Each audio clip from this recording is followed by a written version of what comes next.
நீங்க யாரு? நீங்க பணம் கொடுத்தீங்களா?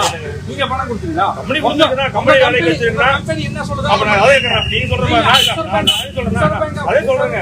அப்ப நான் கேக்குறேன் 4 மாசம் கட்டாம விட்டாங்கனா 4 மாசமா கட்டாம அதே சொல்றேங்க. கோர்ட்ல கேஸ் போடுங்க. கோர்ட்ல சீசி லெட்டர் வாங்கிட்டு அதே சொல்றேங்க. அப்ப 4 மாசம் கட்டாம இது பண்றது நல்லதாங்க. கட்டாம விட்டு இது பண்றது அவங்க தேவைக்கு வாங்கிட்டாங்க. அதே சொல்றேன். நானும் சால்வ் பண்ணத கேக்குறேன். ரைட்டுங்களா? நீங்க சால்வ் பண்ற மாதிரி தெரியல.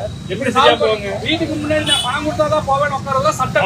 அவர் சொல்லிட்டு போறாரு. கேளுங்க. ஒரே நிமிஷம். நான் உட்கார ஒரே சொல்றத கேளுங்க. சொல்றத கேளுங்க. நான் பணம் கொடுத்தா போவேன்னு சொல்ல. அவர் 1 மணி நேரம் வெயிட் பண்ணுங்க. 9:30 கொடுங்க. அவர் பணம் கொடுக்கறேன்னு சொன்னீங்களா? அவர் கேளுங்க. வெயிட் பண்ணுங்கன்னா ஆமா bro என்ன பண்றாங்க இப்போ நீங்க சொல்லுங்க. 9:30 வெயிட் பண்ணுங்க.